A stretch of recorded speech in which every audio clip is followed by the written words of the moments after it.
Okay, let's start. Welcome to TEC 50, everyone. It is a pleasure to have you all here today. Yes, at the TETTRIs Stakeholder Lab, and I'd like to introduce Ines Mehu-Blantar. She's the head of TEC 50, the Innovation and Science Communication Hub here at the museum. By training, she is a biologist, studied behavioral sciences, and recently focused more on sustainable development. Markus Schmidt, he's a scientist, a science communicator, and is also the founder of Biofaction, a science communications and interdisciplinary research company that do amazing stuff, and I'm very happy to have him as a co-moderator today. And Ines is not only moderating, she has actually two heads tonight. First of all, as a moderator, but later on, she will present the Taxonomist in Residence program, and she will later on explain more about this. Yeah, this was actually something really fun as part of our stakeholder engagement activities in the framework of TETTRIs, the project we're going to hear a lot about today. And actually, coming to the next slide, talking about TETTRIs is really something that works a bit like a puzzle game in our case, transforming European taxonomy through training, research and innovation. That's the correct title of the acronym. And most of you know TETTRIs not as an acronym for a European project, but probably as a computer game. And this is a computer game where you have different puzzle blocks that you have to fit together. And in a way, this is difficult and fun at the same time, and something that we also want to achieve today, putting different puzzles or people together from different groups and see how they match, if they match, and what comes out of that. So let's just have a glance on the menu and really dip into the program today. So we have a lot on the list, but mainly it's really fun talks, a lot of ideas, inspiring discussions, and hopefully very good network opportunities to really get two groups together that wouldn't be so easy to get together under normal circumstances. But that's what we do here at TEC 50 in this very nice room and hub for innovation and science communication. And let us commence the Stakeholder Lab. And I'm very happy to be introducing our Director General and host for today, Katrin Vohland. Welcome on stage.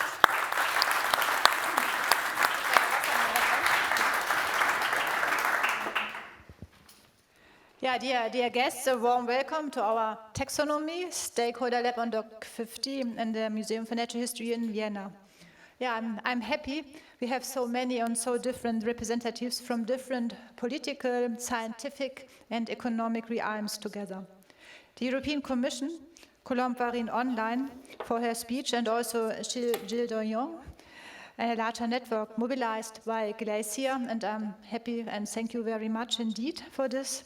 Representatives from Biodiversity and Innovation hubs in Austria and Europe, a large community of scientists from CETAF and also from our own museum. It's very good to have you all here in the room. Collections, taxonomy, and open innovation. Probably you have some pictures in your head, and perhaps some difficulties to bring these pictures together.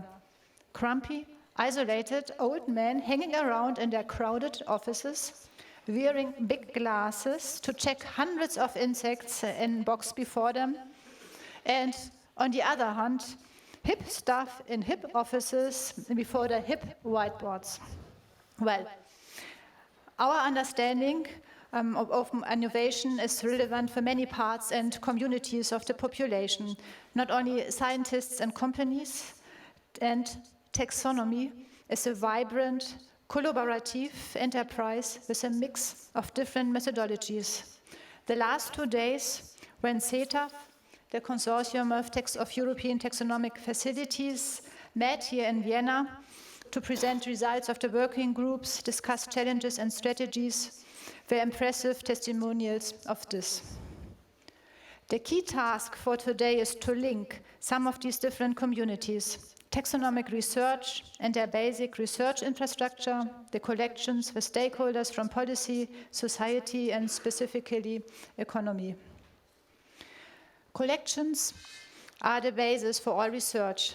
The objects in the collections are key entity to name species, to understand the evolution, their functions in ecosystems. Functions mean reproduction, pollination, decomposition, dispersal, and so on, as well as their functions through the lens of us humans, conceptualized as ecosystem services, such as oxygen in the air, food, water regulation, health, but also spiritual well-being. Some super interesting applications we will spotlight this afternoon. I'm proud you are here, Tara Shirvani, to give us a keynote on the areas of synthetic biology where we profit or may profit from different applications, helping to implement the New Green Deal, the idea to eliminate fossil fuels. In your book, you described so-called turbo trees, or ideas how to replace cement by a more sustainable production, imitated from crustaceans, which also have hard shells. Or here, like on this spider figure, where you see the diversity of spiders, with their diversity of net types, the characteristics of spider threads, sticky or less sticky, elastic or less elastic, and the corresponding mapped genes. This provides a variety of industrial applications. And here you see also something super cool, which is sea silk, that is also a type of silk, in this case made by mussels. However, not every methodology is suited. How carbon neutral the different production pathways can be is not yet clear. We also have to address ethical issues. They range from the uneven accessibility of genetic and technological information around the globe, over issues of modifying organisms, specifically in the field, and the idea to monetize ecosystems only to fulfill our immediate human needs, neglecting the complexity of ecosystems and evolutionary processes. So, the aim for today is to open our minds for a variety of cooperations between the collections, taxonomic research, and different applications, in line with our ultimate goal to maintain and use sustainable and fair our natural resources. Thank you. Thank you, Katrin. Das Mikro ist für die Anna. Thank you, Katrin, for the nice presentation. And next I'd like to introduce Anna Casino. She's the Executive Director of CETAF, and CETAF is the Consortium of European Taxonomic Facilities. And we have a very distinct set of facilities here in Europe, because this collection, or this set of collection, they conserve more than 80% of the global known biodiversity. So really have an advantage and an edge here in Europe. And we're very interested to hear how CETAF can communicate or collaborate with TETTRIs. Yeah, well, thank you. Thank you for this introduction, and thank you to you all for being here. For me, it's a pleasure to be in such a nice setting. I was not expecting such a great surrounding, because my first statement, I'm sure, is something that you are all aware of. We are living in an extremely challenging situation because regarding biodiversity, because it is now, or we may need to face extremely negative consequences and getting even to a non-return point if we don't do something together and now. We cannot delay any longer taking some action to preserve our natural resources and also to halt the loss of biodiversity that is the source for ensuring our healthy life on Earth. It is our responsibility to contribute to prevent extinction of more than 1 million of species that we heard from the IPBES Global Assessment report back in 2019 that are threatened with extinction. We heard yesterday that those figures were even underestimating the real situation, that it can be even getting closer to 2 million of species being threatened. So it is our, I insist, our responsibility, our joint endeavor to halt this situation and to revert the situation altogether. I'm here representing CETAF, as you mentioned, the consortium of European taxonomic facilities, those natural history museums, botanical gardens, biodiversity centers that hold collections and that are really committed to do and to take action to preserve biodiversity. It's an honor for me to work hand by hand with over 5,000 scientists that dedicate their lives, your lives, because you are scientists here representing the entire community, you dedicate your lives, your work to document, to identify, to curate, to store, to analyze, and finally provide pathways to preserve biodiversity by providing reliable data and really raising awareness of the value that the collections hold in those institutions do have for science, but also for society. This is something that we preserve in our institutions, over 75 institutions gathered in this consortium, and as you mentioned, together, we jointly hold over 1 billion specimens, representing 80% of the biodiversity described in the world. This is an incredible, priceless, and also irreplaceable heritage that we need to be committed to preserve. Taxonomy is not an old-fashioned thing. I think we all, and we saw some of the pictures that led to somehow understanding that perhaps taxonomy is something that it represents the historical way to identify a species. But it's totally the contrary. You as experts, you are at the core, you play a critical role, you are at the core of the monitoring processes for biodiversity preservation.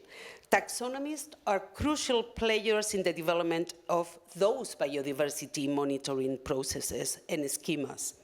Without your expertise as scientists and your knowledge, biodiversity monitoring can become scattered, non-harmonized, and it may lack of scientific grounds that may even drive to wrong conclusions. From CETAF, we work hard to raise awareness of that critical role that our taxonomic researchers do play in this landscape. With TETTRIs, and TETTRIs, as Ines was mentioning, stands for transforming a European taxonomy through training, research, and innovation. I have to think about it. Through this project, we really want to raise awareness of that critical role played by the taxonomists. We want to say that taxonomists need to be recognized, and that critical role that we are aiming to raise and to really put at the services of the science and the society needs also to be integrated in the policy-making processes. For us, this is something that is at the core of our TETTRIs initiative and, of course, our CETAF community. And we are here to build bridges with some of other critical stakeholders and players in this landscape relating to biodiversity. These are the companies, the consultancy companies, the different players that in the private sector may collaborate with us, may co-innovate with us, producing the right systems, producing the right innovations, developing the right mechanism to protect biodiversity. We need to explore those spaces, those mechanisms that facilitate co-innovation, co-production of knowledge for the good of science, and I insist, also for the good of society. This is just a starting point. It's not an ending story. With this Stakeholders Lab, we are building a common narrative. We would like to start writing a common narrative to collaborate much more in depth, much more closely with the companies and with the private sector in general. I wish a fruitful lab, Stakeholders Lab. I'm sure they have been working hard in this process, and I'm sure we will have fruitful discussions and new ways to collaborate in the near future. Thank you. Thank you, Anna.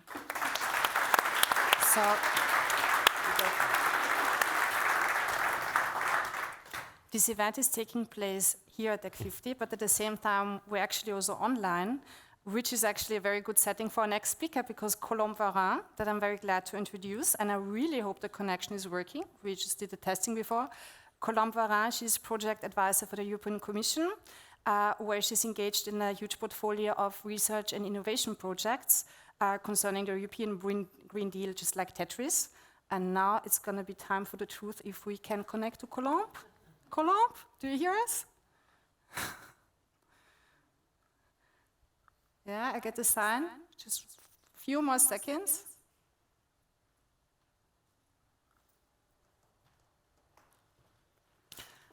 Actually, we didn't train for what happens, what we should do if we have some technical delay, Markus. Yeah, but really hope that this is going to work quickly. So Colombe Warin works for the European Commission, and she's there in charge for everything related to TETTRIs and the taxonomy. We have her? Right? Yeah, now she's here. Colombe! Do you hear us? Do you see us? We don't hear you yet. Just a second, I think you have to be unmuted. Yeah. Yes? Not yet? Okay. This is a little bit the Eurovision element in this context. Like the song context. Yeah. But the background is actually quite nice, like a European angel coming in from Brussels. Can we unmute?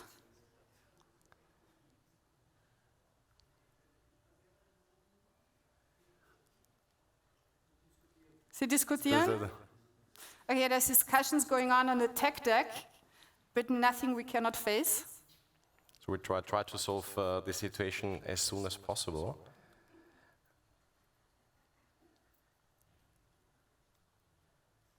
So Colombe is unmuted, right? You can hear us? You hear us though, no? Yes, Yeah. and you're unmuted. Excellent. And I heard you before, so I know the testing went well.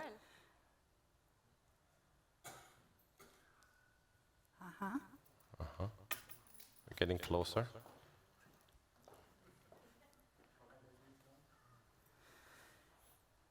Actually, in the coffee break, later on we'll have a physical opportunity to interact, but there's also going to be a Zoom kind of coffee break to interact. We will have different breakout rooms where people can get together and discuss. And later on, we also have a tele-robot where you can ask questions directly to Colombe.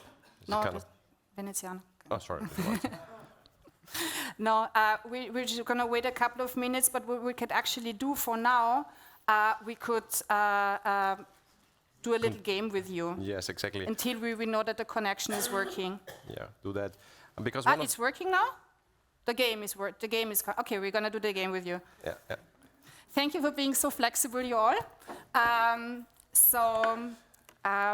Terminology. Yes, exactly. Markus. Because we want to find out why business needs taxonomy, or why taxonomy needs business, what the two have to do together.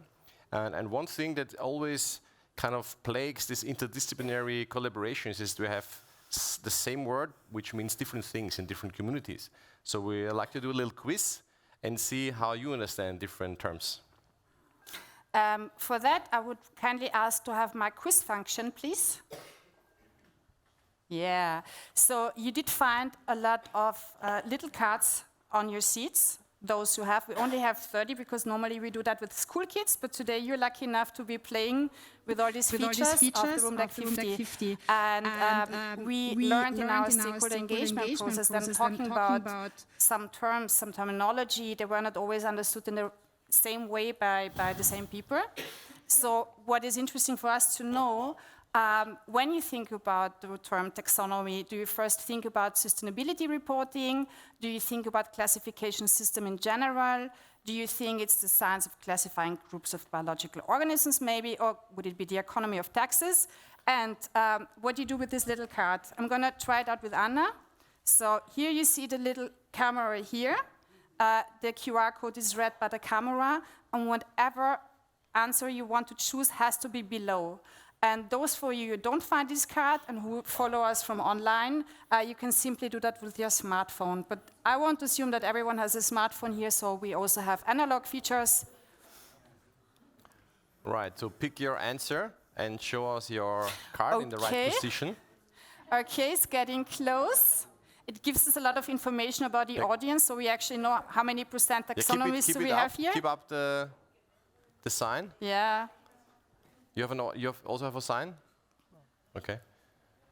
So we see the moment of the truth. And we have a winner, which is actually the correct answer in tonight at least. Tonight it's the right answer because it's all about biological taxonomy.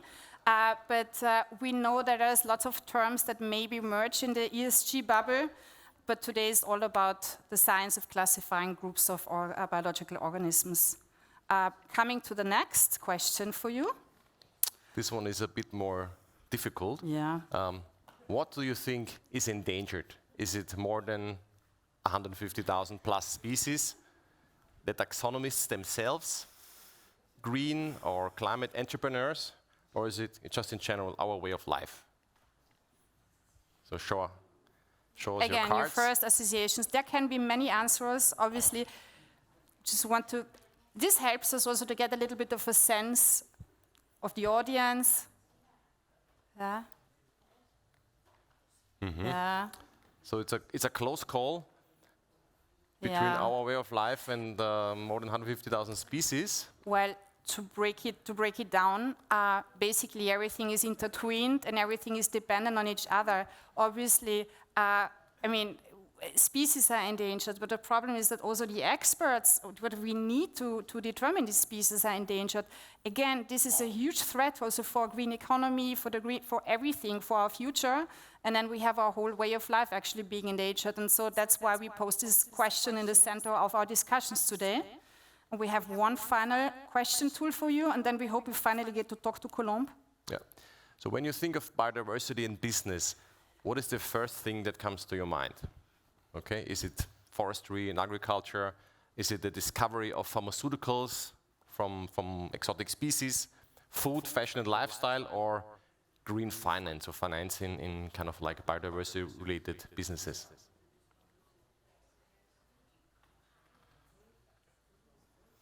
It's also a very multidimensional question. I'm looking to the sustainability experts who might be very confused right now because they have to deal with everything. The good news is we'll find experts today also on thematic tables who can tell you everything about biological and taxonomical tools regarding forestry and agriculture. So that's a very good start. And now, again, here we don't have a right or wrong answer. Everything is basically right because it's how you view it and where your priorities are as a company. May I ask my tech colleagues if we get that connection to Brussels now? Do we? Yeah, it seems like it, yeah. Do we? Colombe, you here on the screen? Yes, can you hear me? Can we have an applause, please? Great. We Okay, hear fantastic. you. Can I start? Yeah? Yes, we're just going to put up the volume a little bit. Okay. I can also speak loud, you know that. So I'm very glad to be here today, also virtually, and I'm glad it's working. So in my quality of project officer of TETTRIS, as you said, Ines. And to begin my speech, I wanted to quote the father, or let's say the grandfather of taxonomies, which is Carl Linnaeus, as you know. And he said this, well, he said a lot of things, but he said this thing that I like. And he said, if you do not know the names of things, the knowledge of things is lost too. And indeed, it's not old-fashioned, as Anna said, but it's an old concept that is even more vivid and more needed now with its double crisis. So the biodiversity crisis that Anna mentioned, and also, let's say, also the climate crisis. And I wanted to showcase also how important it is today worldwide. So you all remember last year there was this COP15 in Montreal. And out of these Montreal negotiations, there was this coming Montreal biodiversity agreement. And out of these 23 targets that were mentioned in this agreement, 3 are really focusing on taxonomy. And I will very briefly quote them. So the first one is about stopping the extinction of known species. and by 2050, reduce the extinction risk and rate of all species. The second one that I particularly like, I will explain why, is reduce the rate of introduction and establishment of invasive alien species by at least 50% by 2030. And I like this one particularly because I will focus myself next year on this one, because there's a call that is open at the moment in Horizon Europe under Cluster 6, Destination 1, Topic 1 is called, and the deadline for applying is 22nd of February 2024, and it's especially focusing on the fight against invasive alien species. The third target is secure a safe, legal, and sustainable use and trade of wild species by 2030. So at the worldwide, there is a clear importance stressed about taxonomy. Now, at the level of the European Commission, for years, the European Commission is funding and promoting taxonomy. So I will very briefly mention a few key projects in which I know CETAF and some of you were very much involved in the past, because most of them are recently closed. So the DISCO Prepare about collections and DNA digitalization, Synthesis Plus to develop methods for collection and digitalization, the Mobilize one, which is also funded by the European Commission under Cost Action, and it's about taxonomy to more for policy and the society itself. From my nice colleagues from DG Environment, there is a lot of projects funded for pollinators. And I will just mention two that are running at the moment, Orbit and Taxoflies. So the one is really on pollinators, and the other on bees, and the other one is on overflies. And it's really about having resources for species inventory and taxonomy for those two species. And finally, of course, TETTRIs, but Anna mentioned it very, very, very well. So it's really about training new generation of taxonomists that we know are generally men and not that young, let me put it that way. And I want to say something very briefly about TETTRIs, because it has a very original scheme inside, which is not the case of many projects funded at the EU level, which is called this cascading grants. It means that through TETTRIs, 1.8 million euros will go to the local level to really fund projects that are in the ground. And I suppose Anna will maybe disclose the winners, the happy winners, very, very, very quickly, or maybe this evening, I don't know. But I will not do that. I don't know them, I must say. But I'm very happy that we have this kind of scheme within TETTRIs. So to finish my short speech, I just wanted to know, yes, we need to invest now, and yes, we need to invest more. And because of this decline of biodiversity, as you can see, the Commission is acting, but the Commission cannot act alone. The idea of all these monitoring of biodiversity is that we need also new technologies, complex technologies like machine learning and things like that. So we definitely need to act all together, the public sector and the private sector together. And most importantly, not only working together and funding projects together, but also working in a harmonized way in order to have a harmonized methodology to make it work. So I'm very glad that you are all here tonight in Vienna, because I know you are all the key actors and you're going to find solutions together, I'm pretty sure, and I'm eager to hear more about that. Thanks a lot to all, and thanks a lot, Ines and Markus. Thank you. Thank you. Yeah, thanks, Colombe. What was mentioned before is that taxonomy, or the taxonomist, this is not necessarily an old-fashioned kind of research. If you look at every kind of scientific discipline, it usually undergoes several phases: description, analysis, and synthesis. And we've seen this in physics, we've seen this in chemistry, and now we also see this in biology with the advent of synthetic biology. So it's a great pleasure to introduce Dr. Tara Shirvani. She's an internationally acclaimed climate finance expert and co-founder of the Climate Crisis Advisory Group. She's mostly known for her book on synthetic biology and climate, and as there are connections between business and taxonomy, there are also connections between taxonomy, synthetic biology, and climate. And you was talking about old man. Certainly she's a very successful young woman. She has been recognized by Forbes as 30 under 30 and as an Aviva woman of the future. And she will kind of introduce to you what synthetic biology has to play in this respect. Dara? The stage is yours, Dara.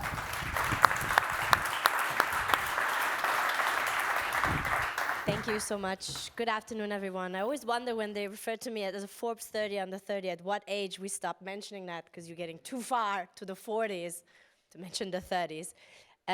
But yes, welcome, everyone. I wanted to bring closer to you to the heart of synthetic biology and how this is now coming more and more into the business realm, and how this is kind of becoming the next wave of the Industrial Revolution.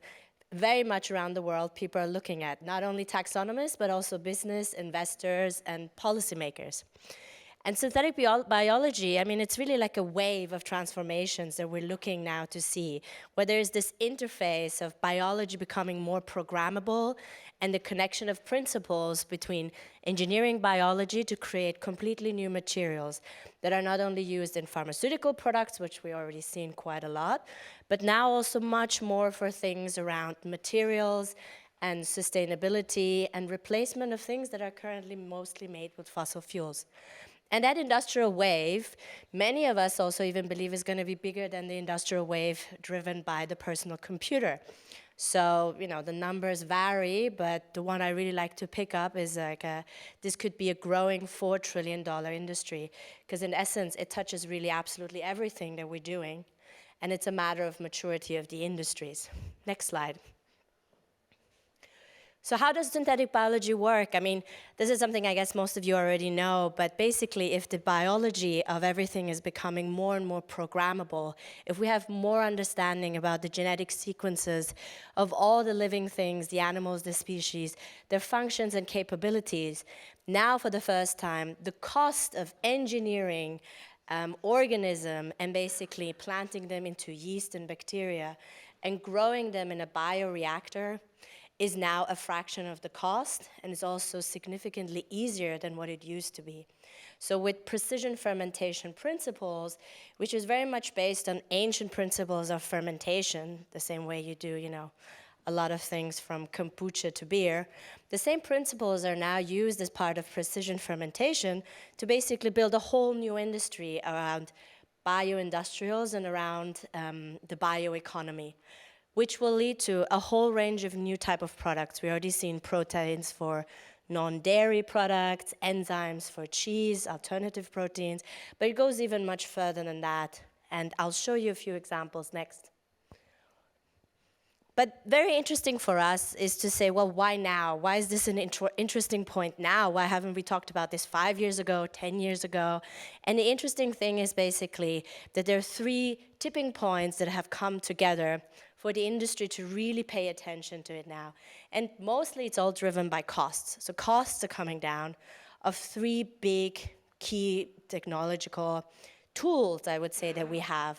One is the way we read biology, the other way is with the way we write DNA, and the third way is the way we cut and edit and manipulate biology. I mean, things that you know way more than I do, probably.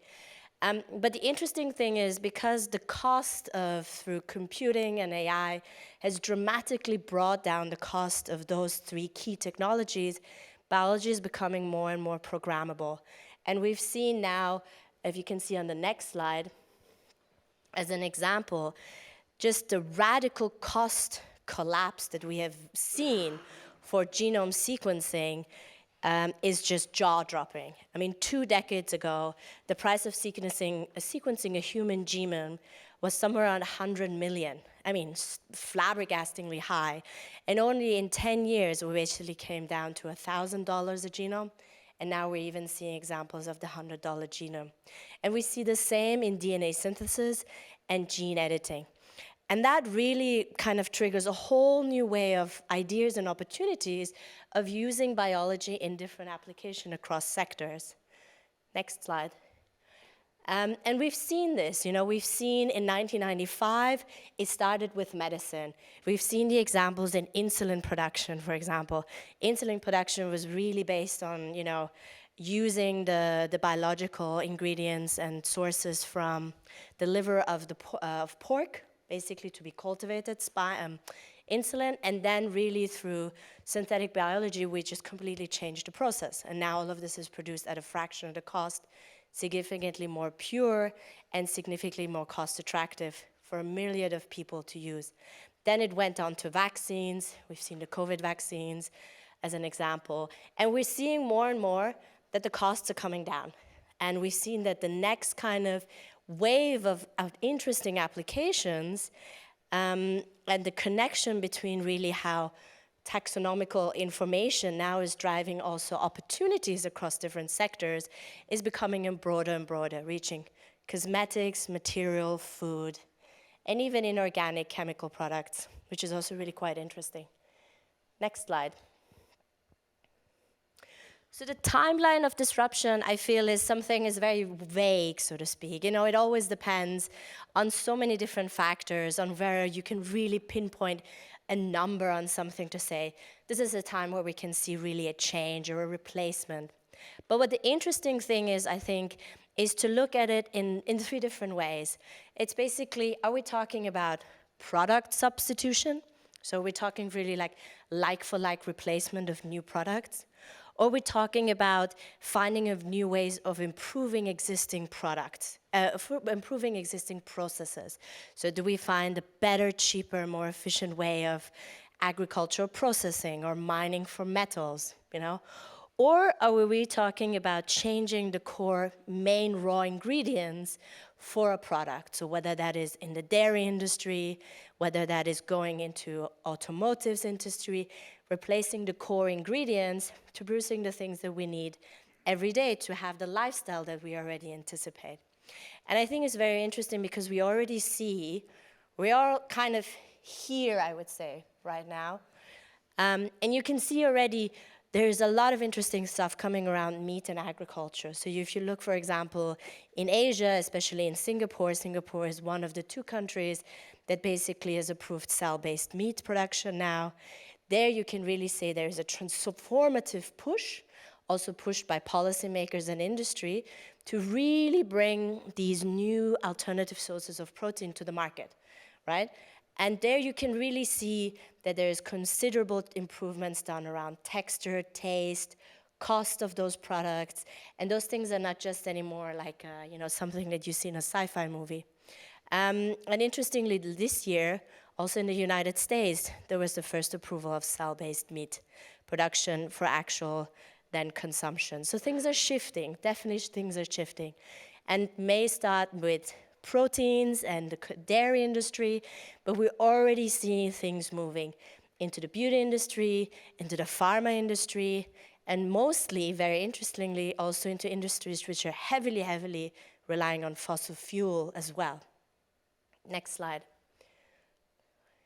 So this is some of the examples. I mean, there's so many examples that, you know, it's just, I think for me, it's just such a creative field, actually, and it's really incredibly interesting to see what these opportunities are, because basically, if you think that biology is becoming programmable, then you can not only use biology for pharma and vaccine production, but you can also think about ways to basically decouple our economy from fossil fuels and find alternative substitute products which either use the existing CO2 waste products as a main ingredient or come up with completely new products built by biology that have maybe a fraction, maybe only 1% of CO2 emissions. And there's some very interesting examples. There's the example of biomason. Biomason basically is using bacteria that they're growing that basically grow into cement tiles that are built out of bacteria. And they, you know, if you look at the production of cement, it's one of the most energy-intensive production processes in the world. If cement was a country, after China and the US, it would be the most energy-intensive country in the world. That big of a problem that we have. But the interesting thing is, because you're now growing bacteria that transform into cement tiles in a biomanufacturing stage, basically, you don't need an oven that has to heat up to 2,700 degrees Celsius and use heaps loads of energy. You do that at room temperature, right? So you can able to do tiles that have maybe only 1% of CO2 emissions, rather than being one of the most energy-intensive CO2 contributor ever to our current industrial ecosystem. And it's interesting because many of those are not just small companies that are, have 1 or 2 suppliers. I mean, if you take the example of Biomason, they currently, for example, have a collaboration with H&M, the textile producer, to basically tile, I think, 30% of all their flooring globally with bio-based cement tiles. So we're not talking about small cookies anymore, so to speak. Other examples, you have Bold Threads, which are textiles made from artificial spider silk, mushrooms, very, very interesting textile, being hugely energy intensive and carbon intensive. Another one that I really like is Carbios, is a company where basically they're growing enzymes to cut down plastic waste. So plastic-eating bacteria. Again, it's a bio-based solution to a fossil fuel problem that we have.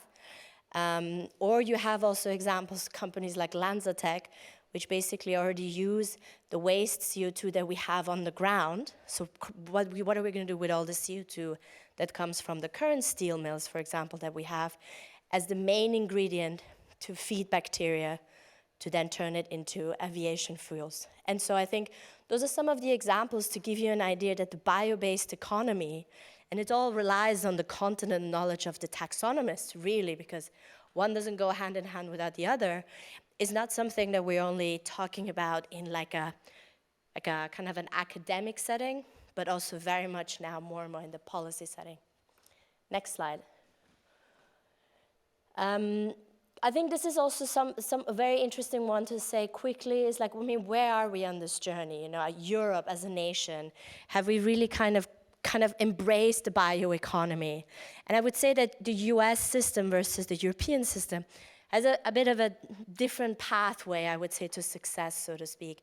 What Europe is very good at, and of course you all very much know, is I think in terms of academic research, in terms of strength of publications and knowledge, you know, it's top of the line and very strong in publication when it comes to not only synthetic biology, but everything across the whole bio and nature-based solution sphere, I would say.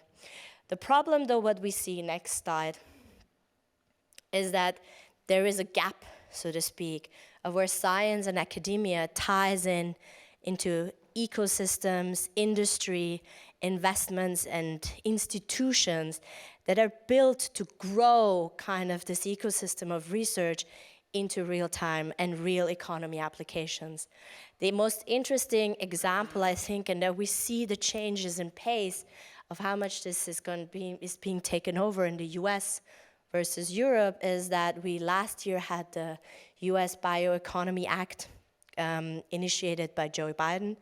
And that was one of the main acts that really is pushing substantial amount of money into creating a domestic bioeconomy. So really investing into institutions, infrastructure, innovation, and policy making. And I think if you really want to kind of tie it all together, so the marketplace, the manufacturing, and the research, it needs this real holistic approach, because otherwise you had the danger of not bringing all the great ideas of science to the marketplace and creating all of these new technologies that in essence has helped us across many different sectors already, you know, pharmaceuticals especially. Next. I think that is me. I'll stop here. There's so much more to say. Yeah. It's a great pleasure to be invited here. I think it's such a unique and crucially important discussion to have all the right stakeholders, all the taxonomists and academics, but also the business people in the same room and exchange ideas on how to take it further. Thank you.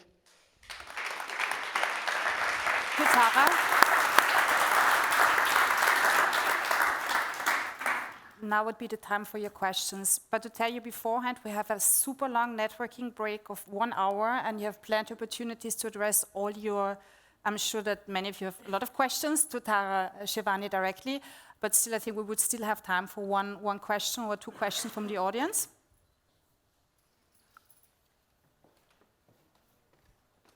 you're gonna keep it all for the coffee break. That's totally fine. Thank you. Thank you. So now there's another anxious moment of this time, another critical moment, because we're actually going to have the second remote connection. I was looking so forward. Our next speaker, Paul Plötner, representing the Boston Consulting Group, and we saw references of the Boston Consulting Group in the previous presentation. He was supposed to be with us tonight. He had already booked his ticket, and he was looking forward not only to coming to the Stakeholder Lab and to talk to all of you, but also to enjoy the Christmas Vienna season. And yeah, we have to be very spontaneous, but since this is an online event, we have plenty of alternatives. And Paul, do you hear us? Now is a critical moment. I hear you. Do you hear me? Yes, this is great. Ah, perfect. It's working now. Really good. Hi. Great. This is. And sorry not to be there, right? I'm stuck in London, unfortunately. So I have to join you virtually today. Yeah. Well, just a quick introduction from my side. So Paul Plötner, he's speaking here for the BCG, Boston Consulting Group, and he's gonna, in his talk about the role and about the responsibility of businesses when it comes to biodiversity. And he has some very interesting examples. And the screen is all yours, Paul. Yes.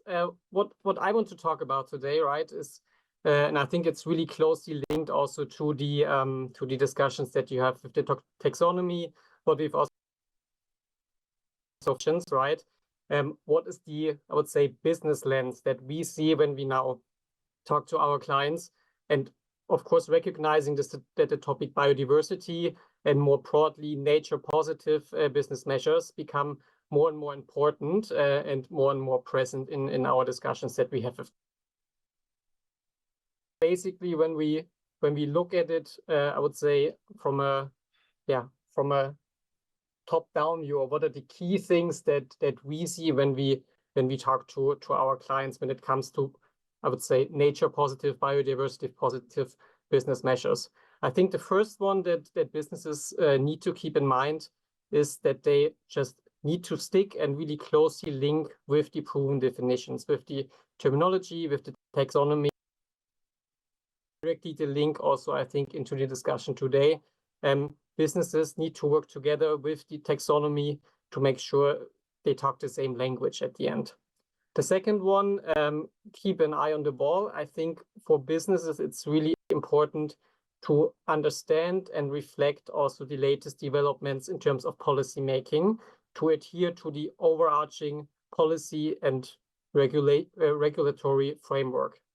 The third one, I think there's quite some learnings already how a climate journey or a biodiversity journey can be implemented.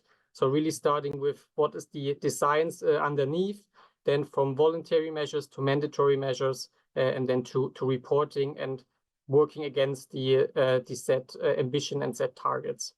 And then the fourth point, and this is the one I want to deep dive a bit in the next pages, is to really define, and also this links to also policy making, where are the big ticket items that we can really leverage in terms of which industries, which businesses to drive big impact on biodiversity by implementing the right measures and also by focusing on the right topics. And deep diving into this one, and let me jump to the next page. Sorry, that's not too much. There we go. I think when we look at the different sectors, right, that we see and how heavily they impact the nature and the subdivision of nature, of course, being biodiversity, I think there's four main areas, or the four big ones, right? There's farming, fishing, forestry, and then I would say a lot of smaller ones that also are fragmented already. So big tickets being here especially, and this is also where we also have a strong focus on, is influencing here on the farming and fishing side, really to drive and change behaviors then really on the farm or fisher boat level, basically. If you look at this from a more, let's say, value chain perspective, right, you see the food value chain really the one with the highest impact on the biodiversity or on nature, followed by infrastructure, which also has quite some pinpointed areas where you can find measures, followed by energy and fashion. And with those 4 value chains, as we really look at those, you really pretty much get most of the biodiversity implications and effect covered. So focusing on those is essentially the way to really focus also the effort on the areas that have most.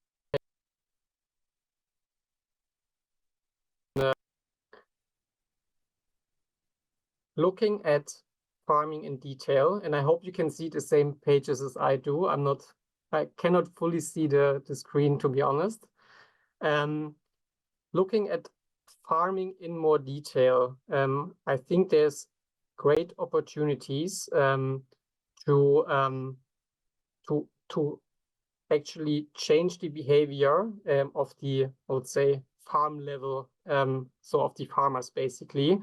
We have looked in this year into a study covering all Germany on how more regenerative agricultural practices can actually influence the value chain and which effect this has for farmers, for the, I would say, society and for nature, and also for the third part in this value chain, which are the food producers and retailers.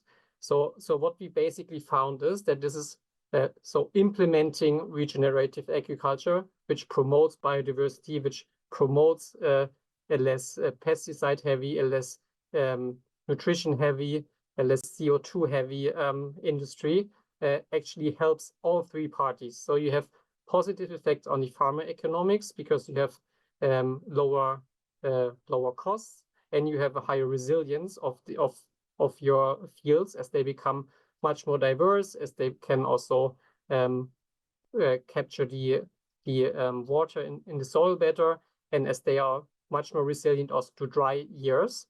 You of course have really positive effects on nature because you use less pesticides, you use less fertilizers, you use less labor-intensive work, so you also save fuel and so on. And for the food producers and retailers, it becomes also a really positive effect, especially in years where you don't have as much rain, because in those years you will then have more resilient soil, you will have more resilient plants, you will have more diverse crop rotations, so your supply of food basically is much more stable. And linked to this, of course, also a lot of positive effects on biodiversity by implementing those regenerative practices. So above ground, more diverse crop rotation, which will lead to more species on the ground, which will also help you to prevent having to use as much fertilizer. And also you need to use less pesticides, as you just have a biological stable system in place. And also underground by using less tillage, just leaving it as it is and letting the natural cycles and natural structures develop, we'll get a much more healthy, much more fertile soil, which also, of course, promotes biodiversity underground. So I think this is a great example how measures on the, I would say, really on the farm level can change the biodiversity that we see. This, of course, now, and this is what we now also engage with clients to really look, how can this be on a larger scale now be really implemented, right? How can this transition from the conventional to a more regenerative way of farming be promoted by both companies, right? But also by policymakers and by the entire, I would say, ecosystem of players that play a role in this system. Looking away from this, I would say, very specific example on how such business measures can have positive influence on biodiversity, maybe some more overarching points from a business perspective, from our perspective, it is really valuable to engage and make sure that the measures taken are or have a positive impact on biodiversity. I think there's mainly 5 points. The first one, by being able to show that you are focusing on nature, that you're more sustainable in your business model, you typically have easier access to credit and financing. So that's actually really also for a business a really important source, or important also reason to focus on those areas. The second one, expanded industry leadership. I think it's clear that businesses that are sustainable, that look after nature, that also can show that they change things, have a better standing also in the society, especially with more people caring about sustainability, more people caring about biodiversity. This links on, right, increased visibility, I think is really closely linked to that. The fourth one, I think by making sure you also have a good database and transparency about your activities, being specific on what you do and why you do it, and backing this with data helps you as a business also to invest in the areas where you have the highest impact also on biodiversity. This links to the last point I said, right? Focus on the big ticket items and make sure that you, for the money you spend, for the investment you take, for the efforts you prioritize, that you really focus them on the areas where you have the highest impact. And the last one, sustainable cost savings. I think this also, the example I showed before, shows this one, right? By really focusing on biodiversity, on changing also the way, in this case, that a farmer uses or plants and grows its crops. You can actually also reduce costs because you're more resilient. You use the natural cycles more than just interfering with synthetic fertilizers and whatever. And last point, and that's also a really interesting one, by showing that you are climate positive, nature positive, and by really proving it, you can actually also influence your investors, right? You see on the right, what are the total shareholder returns, so really the development of stocks, of different categories of companies, depending on how strong their climate rating is. And you see, by proving that you're, I would say, ahead of the wave, that you're a leader in this area, you can actually outperform players which are less proactive, which are less seen as someone doing a positive, I would say, or having a positive impact on nature and biodiversity. So I think that's also a really strong signal from investors that they demand basically businesses to change and to move in this direction. So overall, I think for businesses, this topic in last years and accelerated going forward becomes more and more interesting, more and more important, and more also a focus area. So I think it's really, really good that that something like today happens, right? To really bridge the different areas, to make sure they stay interconnected, and to make sure that we can learn from each other and see how we can move this important topic forward jointly as good as possible. Thanks everyone for listening. Thank you, Paul. This was very interesting and an insight from one of the biggest consultant companies in the world, and that they already take biodiversity seriously. Our next speaker, also online, will be Veronica Veneziano, and she's the CEO of the Biodiversity in Good Company initiative. This is an NGO based in Germany, which is pretty much a collaboration of companies from various sectors that all want to protect and sustainably use biodiversity. So this is kind of like a business-driven initiative to do something about biodiversity. So Veronica, the floor is yours. So much. I hope you can hear me. Just short test. Perfect. Okay. So I just read they're going to show my presentation, so I don't need to share my screen if this is the right. Yeah. So thank you so much for the invitation. It's super interesting to be here. We are a very small organization, but we basically work in a very big, with very big networks in Germany. And we always have something to tackle, and it's the involvement of science and research. So I'm super, super happy to be here and to see that there is a lot of interest and a lot of possibilities to really make the change and the transformation that the business really need. So I will start my presentation.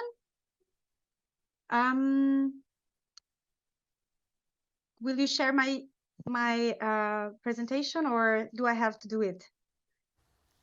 No, you can just say next. I think you can just say next. Because I cannot see I it. prefer to see your face and the slides, so that's why we're gonna tune it. Okay, like this. so I'll just open my presentation so I can see what I do and what I say. Good. Okay, so I go to the first slide, which is basically just a short presentation of who we are. We are the Biodiversity in Good Company initiative. We were the very first initiative to be created during the COP, the CBD COP in 2008 in Bonn. So we were a pioneering initiative that was created from the Federal Ministry for the Environment in Germany. And it was very just to find a place for biodiversity outside the public space, but within the private sector. So we were created that year, and currently there are macro and micro regional business and biodiversity initiatives all over in the world, actually, and we're super happy about this development.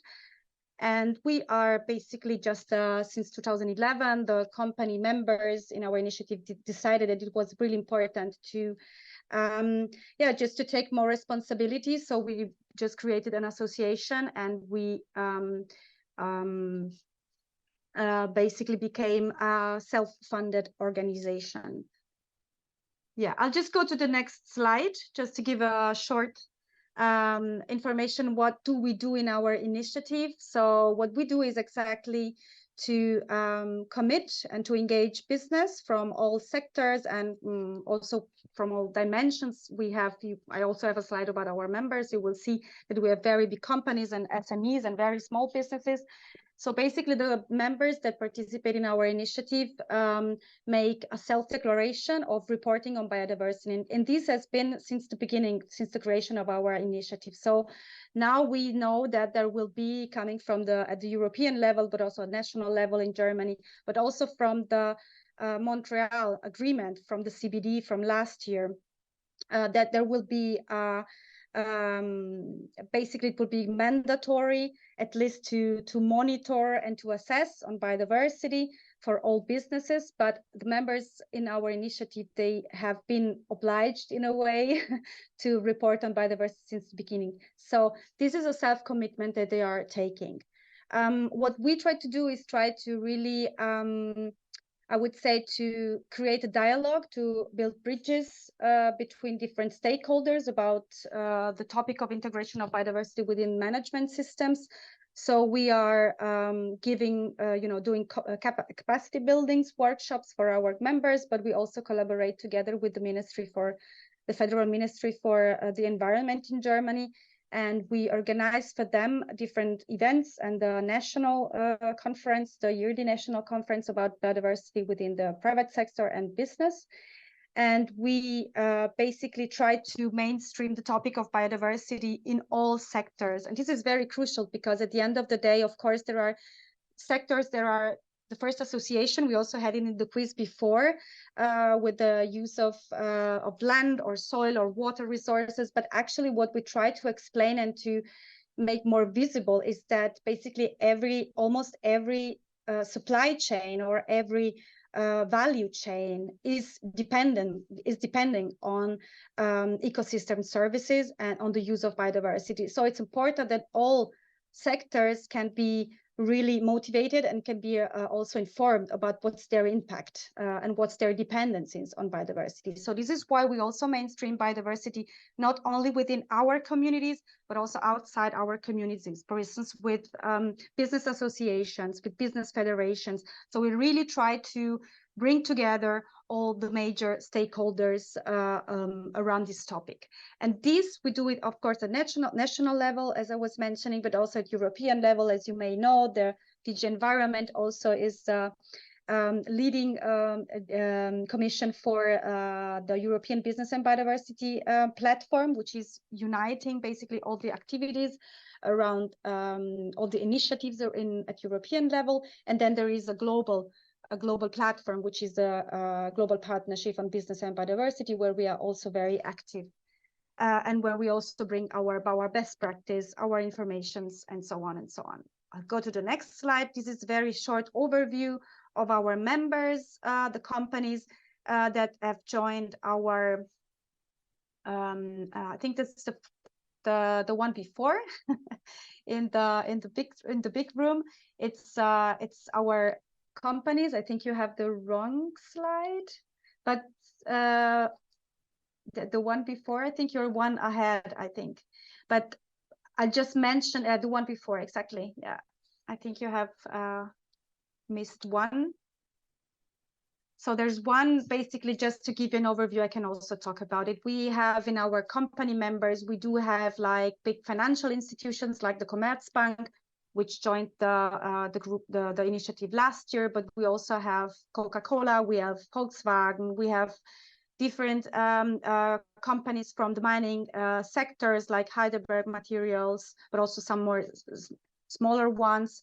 But we also have companies, of course, from the food industry. We have Milupa, we have HIP, we have Bionade, we have other like producers. We have Chibo, we have also travel agency, and we also have from the Follow Food. This is all German-based companies. So we do have very diverse network, and it's important. In the last 2 months, we had 3 new members joining our group, and it is like 3 startups. They're working on AI-based innovative solutions for the collection of data along supply chains, and they do it also, of course, with biodiversity-related indicators. So this is more or less the type of companies that are present in our network. And then I would go to the next slide, which is the one you can see now. This is just an example of what we do for our members or for other companies that are just interested to start and integrate biodiversity. So we do have like handouts. We do have like guides how just to start with biodiversity, with the integration of biodiversity. So I would go just to the next slide now. This is also a couple of pictures. It's about the events that we organize. On the left top, you can see it's a picture about the discussion, the panel discussion that we had this year for the big Business and Biodiversity Conference, which took place in Berlin. The date for next year is also on the screen. It's the 11th of June. It will be also again in Berlin. And this is really like the place to gather, the place where most connections and most projects also take place, because all the partners are a bit spread around the German Republic. So they meet once a year and discuss about the political frame, the developments, for instance, in reporting, or new projects are presented. So this is really the place where the big discussion takes place in a sense. On the left, you can see the picture. This is from 2 weeks ago. We had a project which is like an award. It was like a competition for companies to present their transformative approaches to biodiversity within their supply chains. And we had a very nice, exclusive, very nice awarding ceremony with the Federal Ministry for the Environment in Germany. And it was very successful. And we really had very interesting applications from Triodos Bank to Melita Group, like really big companies, but also small companies that are really interested in just doing something about how to integrate biodiversity in their systems.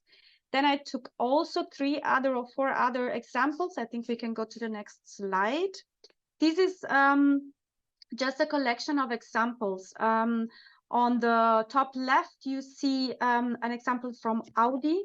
Audi has created a production site some years ago, and they decided to create their company sites according to certain biodiversity standards. So they dedicated special parts, big parts on their premises just to special biodiversity targeted measures. Like, for instance, they created like spaces for natural water resources. They created an area where there was no use of pesticides or other issues, other aspects relevant to biodiversity. So this is one example of how a huge, like quite a big company premises can be structured and planned from the beginning, taken into consideration biodiversity elements. Then the left example, the left picture is about something, it's a very small company, like they do funeral services, and they have committed to biodiversity. It's a family company, it's a very small business, but they have decided to source all their materials along their supply chain, from wood to stone to garments to flowers, as local as possible. And just to have their impact on biodiversity, not only considering the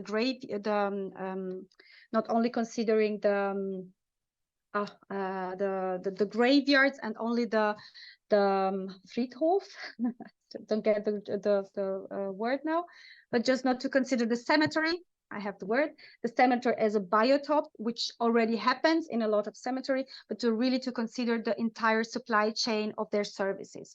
And then I have other examples. For instance, to the left, bottom left, we have, it's in the canteen of Rittersport, the chocolate producer. They try to do corporate volunteering or to organize formats for their personnel, not only for the staff in the sustainability department, but really for all the people working in their company to understand what is biodiversity. And they started with a canteen action where the local meals where the meals were produced with local ingredients. And then I have the example in the middle, which is UPM. It's a very big company, one of the biggest producers of papers. It's a Finnish company, and they live in their woods, in their forestry. In Finland, some of the parts of the wood which is cut, which is not used for the production of paper, just on the ground, because it creates the perfect habitat or the perfect ecosystem for the reproduction of a local species of fungus. So this is one measure they do apply in their biodiversity strategy. UPM, it's a very big company, and they really have a very complex strategy about biodiversity, but this is really one short example. And the last example, it's from the mining sector. It's Heidelberg Materials. We were talking about the cement before. I found it extremely interesting. So they do have every 2 years an award, basically a competition for companies in their sectors that regenerate or restore sites where raw materials are produced. And so they restore this area using and integrating biodiversity measures within these places, which wouldn't be used anymore after the using and producing these materials. So this is just a couple of examples. The next slide, I think I already more or less said the things I was mentioning before, so we can just skip it. Then I have, I think, another example. I don't know if our biodiversity, our flyers are, our slides are a bit different, but there's no problem. Exactly, this is one of the, I would say, best companies. It's really pioneering company. Maybe you've heard about it. It's beverage producers. It's also organic certified. It's Lamsbräu. They also use an approach of circular economy to their all sustainability management, but also within their global management, like internal management system. What I wanted to show here is just that they made like a stakeholder workshop, and of course they were involving suppliers, clients, but also their internal staff. And as you can see here, there is 3 very central topics that are really important for the definition of their assets, which is of course also it's in German. I'm sorry about it, but I didn't have the English slide about it. The conservation and the preservation of biodiversity, and the soil fertility, but also the responsibility about the way they source their resources, the way they provide their resources, and also, of course, climate. And climate is also a very big topic. So we can go to the next slide. I have a few pictures. It's just about, this is a picture of the company premises from Lamsbräu. So they do have building readings. They do have Streuobstwiese. This is a special type of fruit plantage, and it's very it's a very old tradition in Germany, not only in Germany, but exactly this is the example that they did. They just created an environment which is including nature within all the areas on their company premises. And then I have the last slide, which is just a couple of pictures about the corporate volunteering or the workshops that they do to involve all the stakeholders, the staff members, the departments, the suppliers, the consumers, to understand what is biodiversity. Because we do still have sometimes the problem that when we pronounce the word biodiversity, a lot of people don't have a direct connection to it. So this is just an example that shows how biodiversity can be integrated within different aspects, different topics within a company. You can start from a very small topic, which is like just inform your suppliers, your staff, but it can also, be to a higher grade, more ambitious target, like, okay, we just now are set on along our supply chain. And of course, you do need support on this. So I'm super, super happy. I think it was my last slide. I really hope we can see we can meet in Berlin next June for the big conference that we organize. Thank you so much.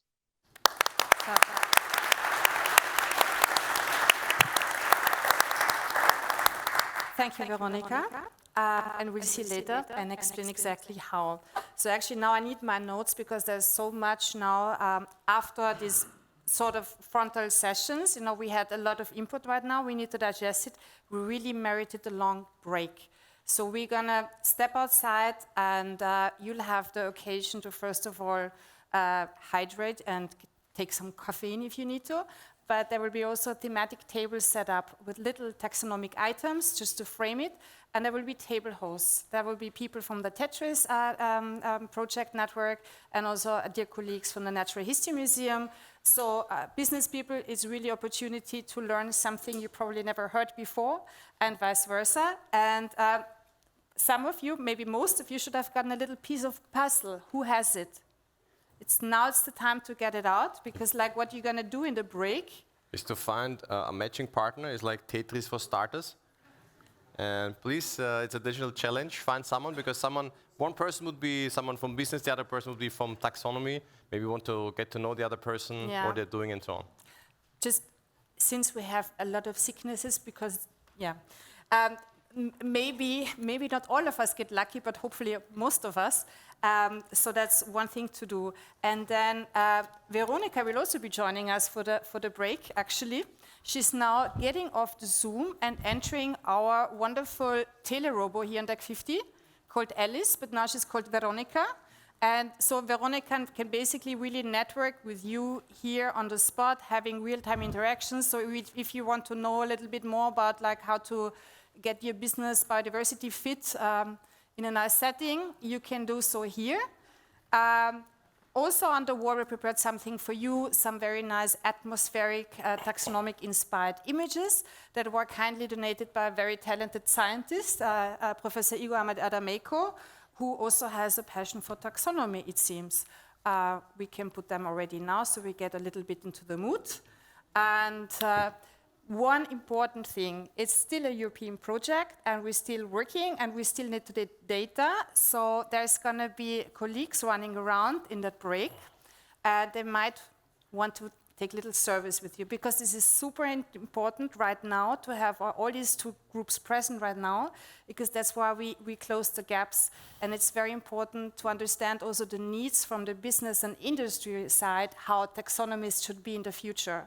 And we're going to tell you a little bit more about that outcome after the break. Yeah, and now we'll start the break, and we will reconvene here at 6 o'clock. So it's about 45 minutes approximately time for refreshments. Thank you very much for attention, and we'll see you later at 6.